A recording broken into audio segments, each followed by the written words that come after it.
Advance notice. Да, действительно, предупреждение заранее. About evaluations. О оценке. Which also goes back to the evaluation we were talking about the day before. Что возвращается к вопросу об оценивании, который мы обсуждали за день до этого. Is there anything else? Еще что-то? A chance to be heard. A chance to be heard. Yes. Это шанс быть услышанным. If there is one rule that we should follow when it comes to due process, what is it? Если взять такой стандартизированный процесс, какое есть основное правило, которому обязательно нужно следовать?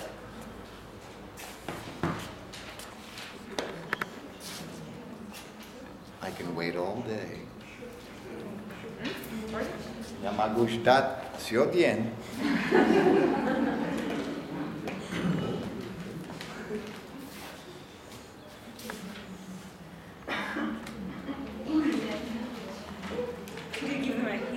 No, они должны знать. Еще раз, repeat the question. If there is one rule associated with due process that will protect us, what is it? Какое основное правило, связанное с таким стандартным процессом, позволит нам защитить себя? Может быть, замечание или предложение должно быть разработано до того, как будет выпущено, в оборот пущено. So this rule, norm or warning should be developed before everything is set into practice. Очень близко. Okay, you're going to be very embarrassed when I tell you. Вам сейчас станет очень стыдно. Никогда Not to establish personal relationships. That's multiple relationships. Нет, это вопрос множественных отношений, это немножко другое. Nice try. Но хороший какой-то. Okay. Никогда не должен Asking быть. advice from colleagues and peers. Okay. Everything should be recorded. Yes. How written. Okay. Okay. Here we go. Никогда не должен быть сюрприз. Помнишь? Не должно быть неожиданности. If you follow that rule, there should never be any surprises for the people involved. Значит, если следовать правилам, то не будет никаких неожиданностей для всех участвующих сторон. You see how that applies to all those elements of procedural due И process? видите, как это применимо ко всем 4 компонентам таких стандартных процедур. Okay. Хватит. Пошли. This is something we have talked about already in a couple of different contexts. Об этом мы уже говорили в разных контекстах. Competence, it was part of evaluation and establishing competence and incompetence. Obviously, it's something that's very important for people that are actually working with clients that have real problems. Оценивание компетентности – это, собственно, часть процесса оценки в целом. И это очень важный аспект работы людей, которые взаимодействуют с другими людьми, у которых есть проблемы. We are holding lives in our hands. То есть в наших руках их жизнь. With supervision, it is also important, but it can also be problematic. В супервизии это важный аспект, но также и очень сложный. Потом много времени работать каждый день, потом много год. We start to become lazy. Но постепенно мы начинаем лениться. We think we know all that we need to know, Нам кажется, что мы знаем все, что нужно, and more is not necessary. и больше ничего не требуется. Obviously, that's not a problem for anyone in this room. You're here for more training, and you're here to learn more. Но, конечно, это не ваша проблема, потому что вы здесь, чтобы учиться, и вы хотите действительно знать что-то еще. But updating your knowledge and skills could be a problem for some of your peers. Но для некоторых из ваших коллег усовершенствование знаний и навыков – это проблема. They need you to push them Так что нужно, чтобы вы их подтолкнули to activities like this. к такого рода семинарам. And we also talked about areas in which we're experts and our capacity to work in those areas compared to things we don't know very much about. Мы также говорили о том, что есть области, в которых мы являемся экспертами, и те области, в которых у нас нет нужных навыков и умений, чтобы работать. I have areas in which I think I am very competent, Мне кажется, есть области, где я весьма компетентен. and I think I'm pretty good at it. Мне кажется, у меня получается неплохо. However, there are things that I can't do.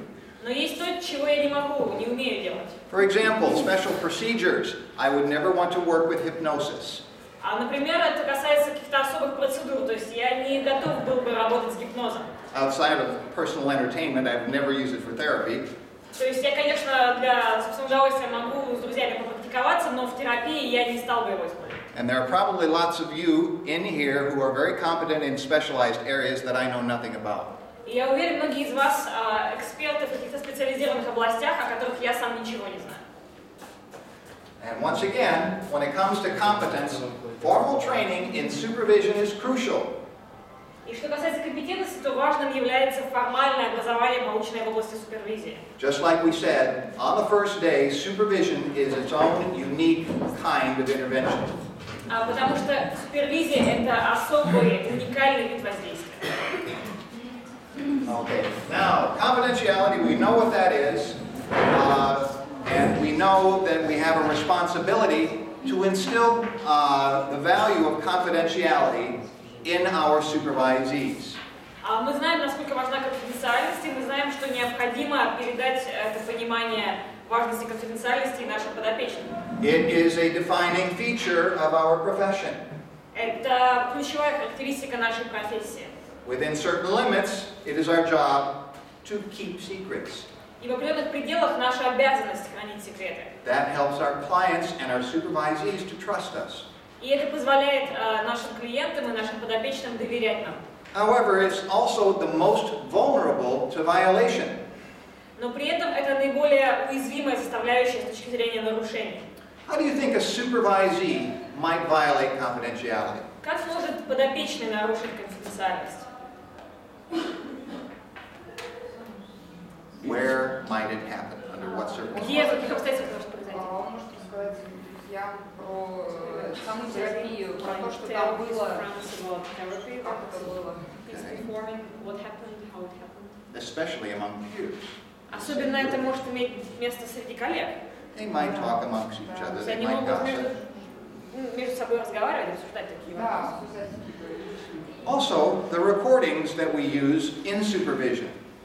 Плюс записи, видео или аудиозаписи, которые мы используем в супервизии. How might that be a threat to confidentiality? Как они могут угрожать конфиденциальности? Если свидетель будет человек, просмотрит это видео или аудиозапись не супервизора, а какой-то любой человек слышит, Right. It might, you might leave your computer on the bus. Ну, вы можете забыть свой ноутбук в автобусе, например. Somebody might steal your bag. Или кто-то может украсть вашу сумку. You could leave it laying somewhere, and suddenly the whole story is out there for somebody that Вы should можете not be случайно there. оставить записи где-то, где они окажутся доступными кому-то другому, и то есть вся история выйдет наружу. Okay, so that's confidentiality. Now we're going to talk a little bit about legal issues. Now, I am not familiar with all of the details of, I'm not even familiar with the details of American law, and I'm certainly not going to be familiar with the details of Russian law. Теперь поговорим о правовых вопросах. Я с американскими законами не настолько детально знаком, а с российской системой правосудия тем более. I am a teacher, I am a therapist, and I am a supervisor. Я терапевт, я преподаватель, я супервизор I'm not a lawyer. и не юрист. However, we do have to deal with legal issues, and a central legal concept is, we've got a list of them. We've got malpractice, and we've got liability. И у нас есть несколько ключевых правовых вопросов, которые нужно иметь в виду, и среди них врачебная халатность, или небрежность и ответственность. And there are two kinds of liability. Ответственность бывает двух видов. One is direct liability. Прямая. Something bad happens, an ethical violation, goes to court. That direct liability is usually going to be for the supervisee. Значит, происходит что-то плохое, происходит какое-то нарушение этических стандартов, дело обращается, переходит в суд, и, скорее всего, ответственность будет нести непосредственно подопечный. Vicarious liability could be guilt by association. Но при этом может иметь место и вина как бы в качестве соучастника. because you were part of the process as a supervisor, you could also be named in a legal challenge. Поскольку вы супервизор, а значит вы были вовлечены в процесс, теоретически в судебном процессе, возможно, будет фигурировать и ваше имя. Let's talk a little bit more about that. When somebody feels like they have been injured, Если кто-то, например, считает, что им нанесен был вред, что их каким-то образом травмировали, and they seek compensation, и они хотят получить компенсацию, they hire a lawyer они нанимают адвоката, to get that compensation. чтобы получить возмещение ущерба. Now, usually this stems from an ethical violation, Обычно это результат этических нарушений. and it turns into malpractice И все это превращается во врачебную ошибку. when somebody makes a complaint. Кто-то потому что подает жалобу. Two places they can go to make their complaints.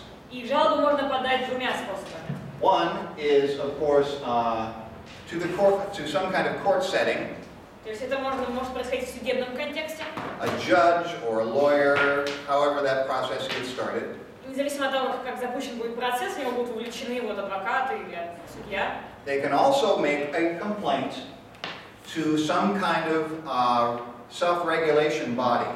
Но жалоба может быть подана также и в какой-то орган саморегуляции данной профессии. We talked about that in our conversation on ethics.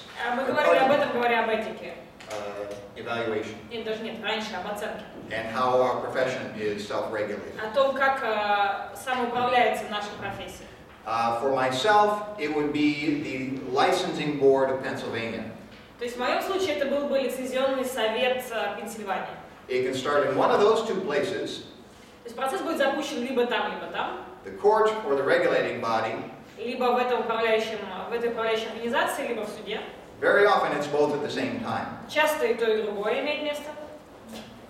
Now, when we're talking about malpractice, it can be intentional, intentionally doing harm for whatever reason. И говоря о халатности, мы должны понимать, что это может быть намеренное действие, то есть человек хочет совершить какой-то вред. That's very rare, Но это происходит редко. but it still could happen. Хотя, конечно, все равно может произойти. Examples of direct liability for a therapist might be to recommend that a parent be much more stern with their child. Приведу пример прямой ответственности, которую может нести терапевт. Например, если он предложит родителю стать гораздо строже по отношению к своему ребенку. The parent hears, okay, I should beat my child. А родитель понимает это следующим образом: мне нужно бить моего ребенка. Of course, that's going too far, Это, конечно, крайность, but the therapist is directly liable. но здесь при этом прямую ответственность несет терапевт. As a supervisor, an example of direct liability, which is, again, very rare, В случае супервизора, конечно, прямая ответственность встречается реже, но вот тоже приведу пример. being intentionally critical and cruel to a supervisee to force them out of their training program or out of their employment site. Прямая ответственность, если это супервизор будет специально чрезмерно строгим и даже жестоким по отношению к подопечному, чтобы заставить того уйти из программы обучения. Like I said, this is very rare. Но это встречается редко. I am not aware of any case involving a supervisor when they were directly liable. Я сам не встречался никогда со случаями, где была бы выявлена прямая ответственность супервизора. But it can still happen. What is much more common is to not do something that should have been done. Чаще встречается другая ситуация, когда не делается что-то, что должно было быть сделано. Some kind of professional duty on the part of the supervisee or the supervisor was neglected. То есть не была соблюдена какая-то профессиональная обязанность супервизора или подопечного. And that kind of malpractice is called negligence. И это называется небрежность. Okay, there need to be 4 different conditions for a malpractice lawsuit to be successful. Есть 4 условия успешной заявки или жалобы в отношении халатности. There needs to be some kind of fiduciary relationship. То есть должны наличествовать какие-то отношения между действующими лицами. Something that is supposed to benefit one or both parties. Отношения, которые, по идее, должны принести пользу одному или двум участникам. And within that relationship, there is some kind of conduct that is below accepted professional standards. И в этих отношениях имело место поведение, которое оказалось ниже стандартов, принятых в профессии. Once again, there are those professional performance standards we talked about again. И повторюсь, есть же профессиональные стандарты поведения, о которых мы уже говорили. And who makes the decision about what is and is not acceptable practice? А кто принимает решение о том, что является допустимой или недопустимой врачебной практикой?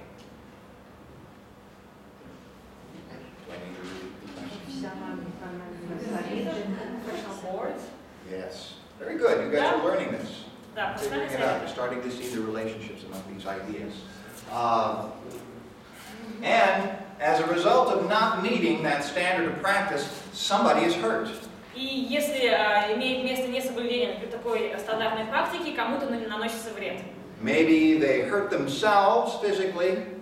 Возможно, эти люди физически сами себе наносят вред. Maybe they are worse psychologically than they were before. Может быть, ухудшается их психологическое состояние. Or maybe as a result of the work that you did with them, they got fired. А может быть, их увольняют в результате вашей работы. Some kind of injury like that. То есть какого-то рода травма все-таки имеет место. And it can be proven that there is a direct relationship between not meeting that professional standard И можно доказать связь между несоблюдением профессионального стандарта and that injury. и этой травмой или ущербом. Now, the idea of vicarious liability Что касается косвенной ответственности, comes from some kind of claim of malpractice. то она тоже является следствием заявления о врачебной ошибке или халатности. Now, going back to the idea of direct versus vicarious liability, direct could be simply being a lazy supervisor. Значит, говорим о разнице между прямой и косвенной ответственностью. Прямая результат, возможно, лени супервизора. Having that fiduciary relationship established, Имеются эти отношения, yet not staying up to date on what your supervisee is doing. но при этом супервизор не отслеживает, что происходит с подопечным. Supervisee does something wrong, you don't know about it. Подопечный делает что-то не так, но вы об этом не знаете. That makes you directly liable. И, естественно, вы напрямую несете ответственность. Another example of direct liability is you suggest something to the therapist, which they do, which causes harm. А другой пример, вы советуете предпринять какие-то действия подопечному, терапевту, и он их предпринимает, и это наносит ущерб. Vicarious liability is when the supervisee did something that you did not suggest. Косвенная ответственность, это когда терапевт сделал что-то, чего вы ему не советовали. Maybe you didn't even know about it, Возможно, вы даже не в курсе были. but maybe you should have, and since you should have, that makes you negligent. Но, возможно, вам стоило об этом знать, а значит, вы тоже допустили небрежность. Now, there's a very famous court case that is an example of vicarious liability for a supervisor. Есть очень известное судебное дело, которое связано как раз с непрямой ответственностью супервизора. It's kind of a professional horror story that we tell to trainees to keep them awake at night. Это наш профессиональный ужастик, который мы рассказываем студентам и стажерам, чтобы их ночью мучили кошмары. Let me tell you the story. Я расскажу вам эту историю. Maybe it'll keep you awake too. Может быть, и у вас тоже будут кошмары. Once upon a time, Однажды a therapist had a client, and boy, he had a girlfriend that he just loved. у терапевта был клиент, это был мальчик, парень, который был очень влюблен в одну девушку. He was obsessed with her. То есть он был ею одержим. How many of you have seen the American movie Fatal Attraction? Fatal Attraction, Michael Douglas. Значит, фильм с Майклом Дугласом «Роковое влечение», что ли, вот он называется. Кто-нибудь смотрел? С Гленн Клоуз и Майклом Дугласом. Wow. Same kind of thing. То есть примерно вот такого рода влечение. Very sad story. This girl rejected this boy, Очень грустная история. Девушка парня отвергла, and it made him a little crazy. и он немножко сошел с ума. And client this boy, even though he was crazy, he did not want to go to the hospital. И хотя этот мальчик был уже не совсем нормальным, этот парень, он не хотел, чтобы его помещали в больницу. The therapist knew that there was some kind of danger there, that this guy, this boy, might do something to this girl. Терапевт осознавал, что есть опасность, что этот парень что-то сделает этой девушке. So he broke confidentiality and he told the police. И он нарушил конфиденциальность и сказал об этом полиции. The police that worked for the university. Но это была университетская полиция. And the police investigated. They didn't see a big deal. А полиция расследовала дело, и они не увидели ничего страшного. And the client didn't go to the hospital. Соответственно, клиента не поместили в больницу. And the client stopped coming to see the therapist. И клиент перестал ходить к терапевту. And the therapist, he didn't do anything else. Ну, терапевт больше ничего не предпринял. Why didn't he do anything else? Почему он ничего не предпринял? His supervisor didn't tell him he needed to. А супервизор не сказал, что надо бы что-то предпринять. And 2 months later, Через 2 месяца a poor girl was killed девушку убили. by this crazy То есть guy. этот парень ее убил. It's not a very clinical term, is it? Crazy? Когда я говорю я все время повторяю про этого парня, что он сумасшедший, но это не совсем, конечно, правильный клинический термин. This was a case that was settled out of court. This was a case that was settled without a long trial. Это дело уладили во внесудебном порядке, то есть без продолжительного судебного процесса. But there was the implication of guilt. Но предусмотрено было, что имело место вина. Now, how do you avoid these nightmares? Как избежать такого рода кошмаров? Of course, we need to know our ethical codes. That's very important. Конечно, очень важно знать этический кодекс. I think the way that we can best protect ourselves is to have a trusting relationship with our supervisee. Лучше всего можно защитить себя, имея доверительные отношения с подопечным. And that is going to do many things to help protect you from dangerous situations. Это поможет вам защититься от опасных ситуаций во многих аспектах. There's a recent example from my own practice that I can share with you. Я могу также поделиться примером из своей недавней практики. It has to do with informed consent. И в данном случае речь об информированном согласии. This was in a basic elementary skills class for interviewing. Это было в моем курсе, где я преподаю базовые навыки, в частности, речь шла о навыке проведения интервью. Before the student conducts the interview, До того, как студент проводит интервью, they need to make sure they have informed consent. он должен убедиться, что получил информированное согласие. In this particular case, the student did not get that signed informed consent form. В данном случае студент не получил подпись на бланке информированного согласия. And it turns out that the client for this interview И в итоге клиент этого интервью was a heroin user. оказалось, что он колется, что он героиновый наркоман. And he had stopped 2 weeks before that interview. Но за 2 недели до интервью он прекратил это. Later, when my supervisee and that client met in a public place, А позднее, когда мой подопечный и клиент встретились в общественном месте, he shouted at her and said, "You got me using heroin again." значит, клиент накричал на студента, в данном случае была студентка, из-за вас я снова начал колоться. And he threatened to contact my university and the court system. И он угрожал обратиться в университет и даже в судебную систему. And one of the things that prevented that situation from becoming much, much worse Удалось предотвратить превращение этой ситуации в гораздо более сложную. is that client came and told me, that supervisee came to me and told me immediately. Удалось предотвратить, потому что эта подопечная сразу ко мне пришла и обо всем рассказала. She felt like she was able to do that because she trusted me. И она могла это сделать, потому что доверяла мне. If she did not trust me, maybe it would have spun out of control. Если бы она мне не доверяла, вероятно, ситуация вышла бы из-под нашего контроля. Something else you need to do is stay current on the laws that you are responsible for upholding. Также нужно всегда быть в курсе законов, которые вам следует соблюдать. the laws that affect professional practice. То есть законы, которые непосредственно касаются вашей профессиональной практики. Another thing that is very helpful is to have colleagues that you can go and you can talk to. Полезно также иметь коллег, к которым вы можете обратиться, с которыми вы можете все обсудить. Sometimes those colleagues, the reason why they can be helpful is because they are outside of the situation and not emotionally affected by it. Иногда эти коллеги полезны именно потому, что они находятся вне вашей ситуации, и эта ситуация не оказывает на них эмоционального воздействия. And they can help you make a decision when you're much more calm. Они могут помочь вам принять решение как бы с более холодной головой.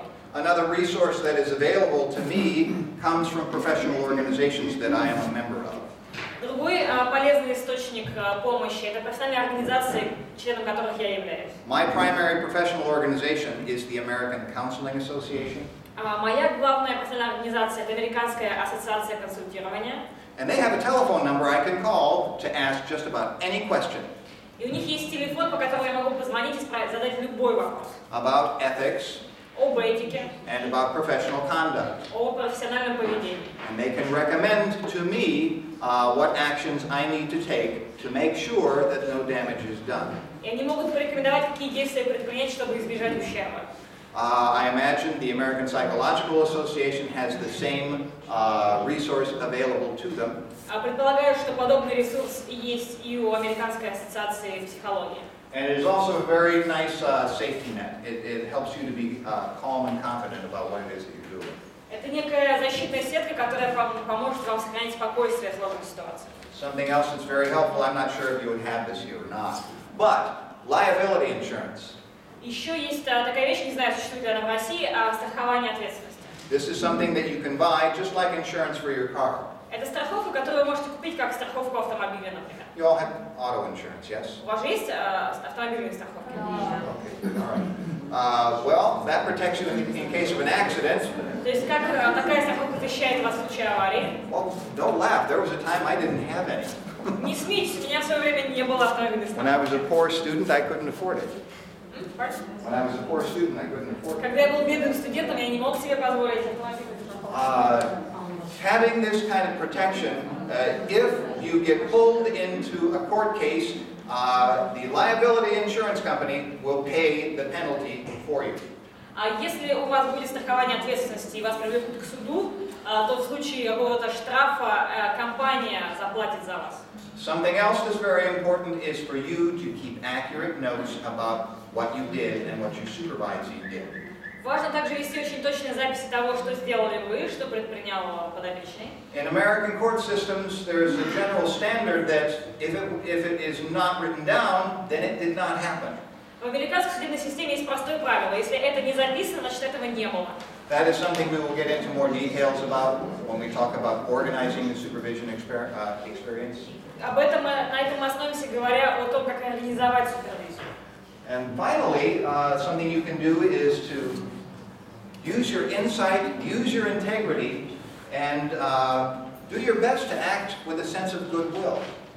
Ну еще лучше, что вы можете сделать, это опираться на свою честность и действовать, исходя из соображений доброй воли.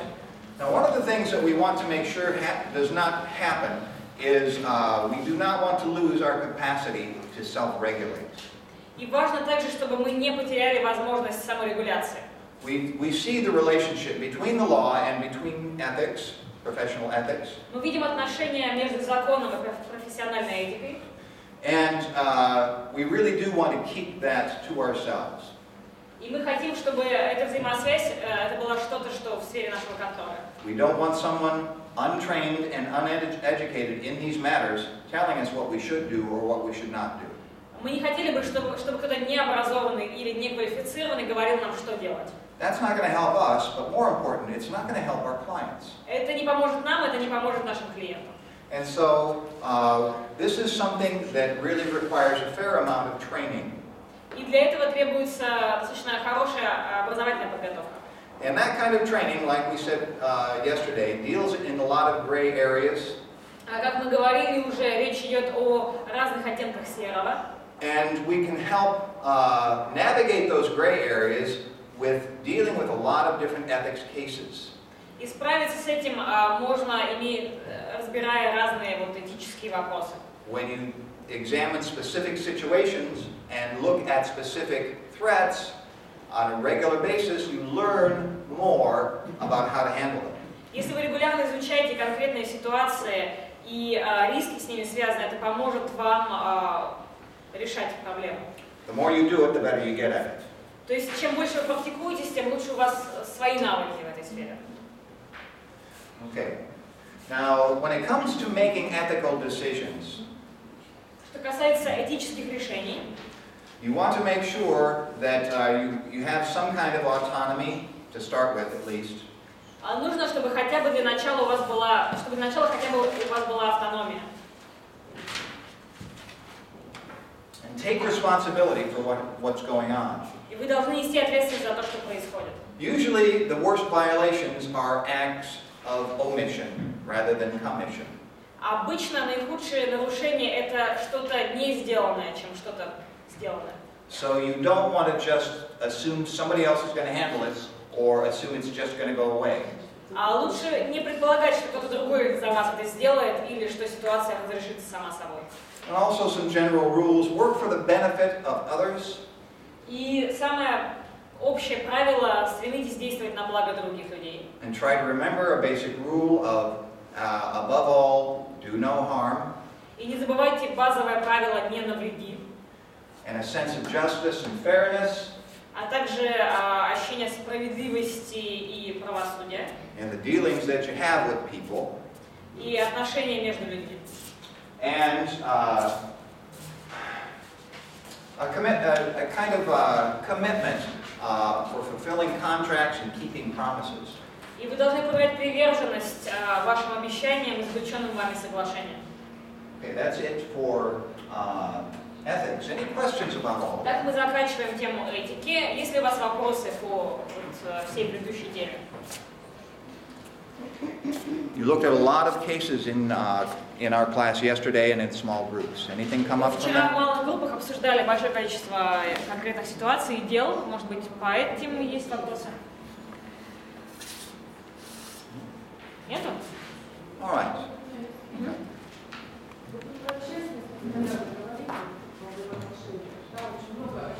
Talk about honesty a lot.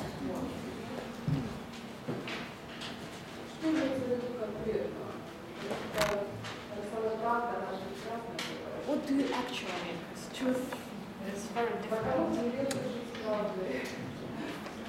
Yes, truth is in the eye of the beholder, isn't it? Ну да, то есть правда у каждого своя. Of course, but what do you imply by honesty in this context? Not lying. Ну просто не врать, не обманывать. You ask a good question, Хотя это очень хороший вопрос. and certainly it's very important. But when we talk about being honest, we're talking about doing the best that we can. It's kind of an abstract standard that we continually try to fulfill. Говоря честно, если мы говорим о неком абстрактном стандарте, к которому, тем не менее, мы должны стремиться, то есть мы должны пытаться делать все, что в наших силах. And I think it can be often situationally specific. Конечно, все зависит от конкретной ситуации. You tell me about a situation, and then we deal with that honesty question again, using the specifics of that То situation. есть вы, например, можете рассказать мне конкретную ситуацию, а дальше можно говорить о честности именно в этом контексте. Also, there's an element of consultation, Есть также компонент, составляющий консультации. and you seek out the opinion of others so they can help you decide То есть вы обращаетесь за советом к другим, чтобы они помогли вам решить, what is truth and what is not. что правда, а что нет. All right, let's move on, shall we? Ну хорошо, давайте тогда пойдем дальше. We're going to be talking about theories today. Сегодня мы поговорим о теориях. Turn on the other, please.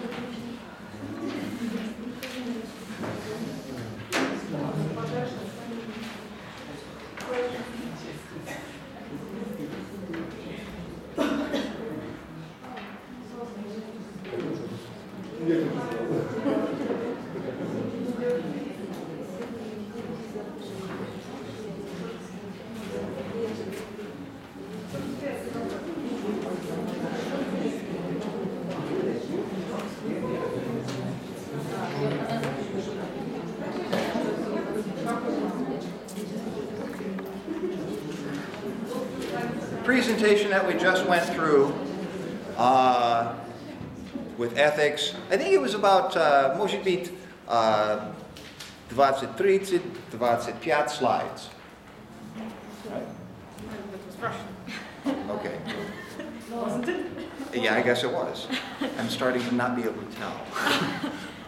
This one is about 45. Значит, вот если в предыдущей презентации было слайдов 25, в этой 45.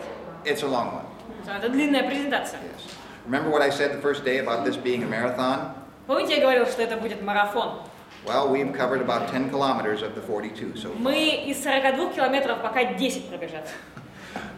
This should be available to you electronically, yes? В электронном виде у вас есть или будут, да, слайды? Yeah, they have. They have it? Okay.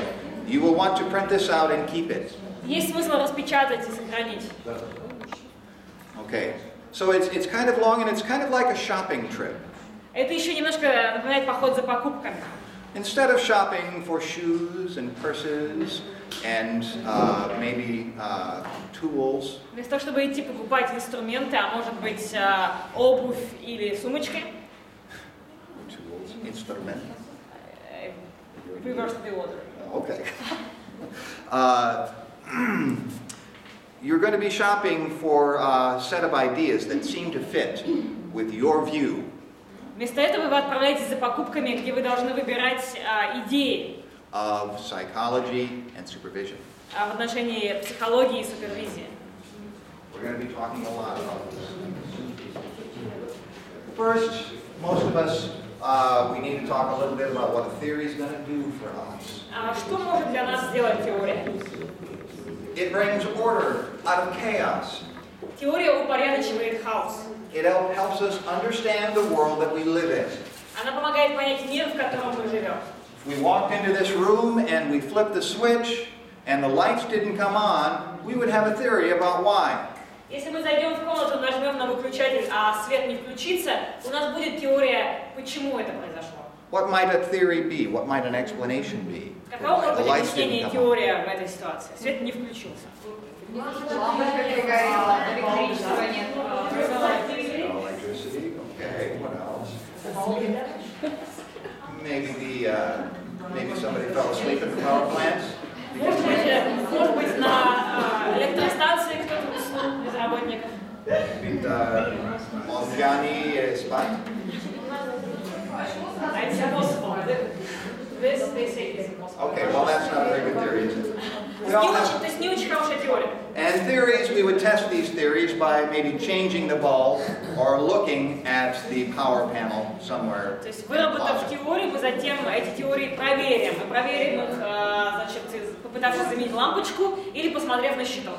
So theories help us describe, explain, and predict what it is that we're seeing. Теории помогают нам описывать, объяснять и предсказывать. And they are lenses that help us focus on some information while we ignore other information. Это какая-то призма, которая позволяет сосредоточиться на нужной информации, игнорируя все остальное. And in this case, we're talking about theories of supervision. И мы сейчас будем говорить о теориях супервизии. And that means we're focusing on information that comes from our supervisees, our trainees, И мы поговорим об информации, соответственно, которая поступает от наших подопечных или стажеров, or our employees. ну или наших сотрудников. Also, information from clients Во-вторых, информация, которая поступает от клиентов. and information that is coming from ourselves. И в-третьих, информация, которая поступает от нас самих. And how all of those things interact. И о том, как это все взаимодействует между собой. Now, the best theories are the ones that are reasonably simple, Хорошие теории обычно довольно простые, yet also explain a lot of information. но при этом многое объясняют. An example of an extremely comprehensive theory would probably be psychoanalysis. Приведу пример. Например, психоанализ представляет собой одну из наиболее всеобъемлющих теорий. That explains an awful lot of human behavior, at least from that perspective. Психоанализ объясняет очень много видов человеческого поведения, по крайней мере, с этой конкретной точки зрения. Something much more simple would be Carl Rogers and his person-centered approach. Более простой пример это, например, Карл Роджерс и его подход, ориентированный на личность. I hope you're both familiar with both of those. Вам знаком психоанализ, конечно, а Карл Роджерс? One is very simple, one is very complex. То есть одна теория очень сложная, одна довольно простая. And usually, you know, there's a philosophy that goes along with all kinds of theories that tells us whatever is most simple is most likely to be true. И есть идея, которая сопровождает любые теории, которая говорит о том, что наиболее простой вариант одновременно и наиболее вероятный. Where does that idea come from?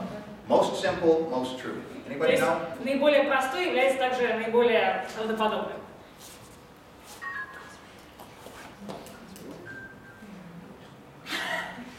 Так что значит это за принцип, согласно которому самое простое, вероятно, и одновременно является самым правильным и правдивым?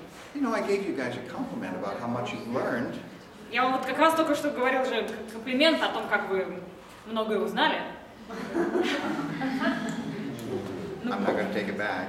Но комплимент я не заберу. Давайте. Occam's razor. Бритва Акама. Oh, yeah. Не умножайте сущности без That's необходимости. okay. That's not really psychology, is it? Но это не психология. Is it time for a break? Okay, one more slide, then we're going to take a break. Значит, еще один слайд, и затем перерыв. The theories that we're going to talk about today, as many as we can, they're going to fall into three different categories. Значит, теории, о которых мы поговорим, попадают каждая в одну из трех категорий. They're going to be psychotherapeutic, Они либо будут психотерапевтические, in which a theorist applied their psychology theory to the role of the supervisor. Здесь человек применяет свои навыки и знания в области психотерапии к работе супервизора. The other type of theories that we'll be talking about are those that are developmental. Вторая категория – это, значит, теории, которые являются теориями развития. How the new student is different from the mature practitioner. То есть, например, каким образом отличается начинающий студент от уже опытного зрелого практика, And how those things change over time. и как это все меняется со временем. And then there's also theories about social roles. И, наконец, есть теории о социальных ролях. What role the supervisor takes at any particular moment in time in their work with their supervisor. Какую роль на себя принимает супервизор в работе с подопечным в каждый отдельный взятый момент времени. Okay, so 3 different types, that gives us about 15. So 15 theories. Значит, у нас 3 категории и где-то 15 теорий. Like I said, it's a shopping trip. Так что вот, это поход за покупками, вы сможете выбирать. Okay, 10 minutes. 10-минутный перерыв.